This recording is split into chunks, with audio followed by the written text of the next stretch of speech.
okay. Yeah, cause tonight in a Royal Rumble, okay. Baby, tell me what is the angle, okay. Either bad or good, something must to happen, okay. Okay, yeah. Sissy Caro, yeah. So you know, say me they gbadun your paro. Yeah, wọ́n wá bá mi jó. Ǹjẹ́ you know, kẹ́ni ọdẹ máa mọ̀ bọ̀ ọ́ máa ṣe bí lágídò. Yeah, she called me a game boy. Yeah, me call her Nintendo. So you know, say me na the condition. When they make her crazy, she dey bend o. Yeah, this time gbadu me dey gbadun, I me no wan make you end o. Yeah, make you no end o. That guy me happy I know they stand o. Me know they stand o, but they play me like a gamble. Okay. Yeah, tonight in a Royal Rumble. Okay. Okay. Now waiting till body angry. Okay.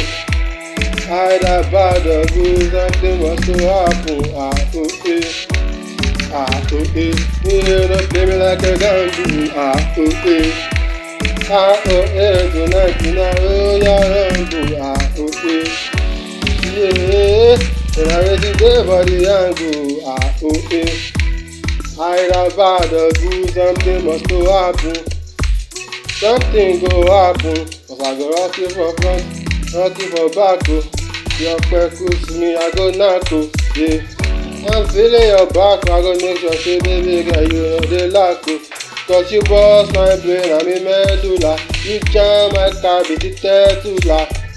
You give a real come on. Oh, something, baby, my love job, don't play me like a gamble. Okay.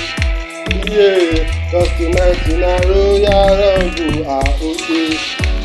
Okay. Then you ready there for the angle. Okay. Either bad or good, something must to happen. Okay.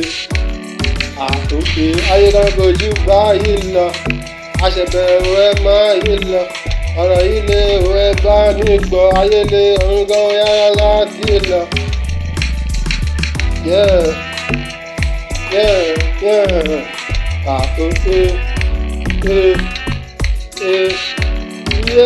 Ayé kan kojú báyìí lọ, àṣẹbẹ̀rù ẹ máa yí lọ. Ọ̀rọ̀ ilé ẹ bá mi gbọ́, ayé lé ọ̀run gan yára láti lọ.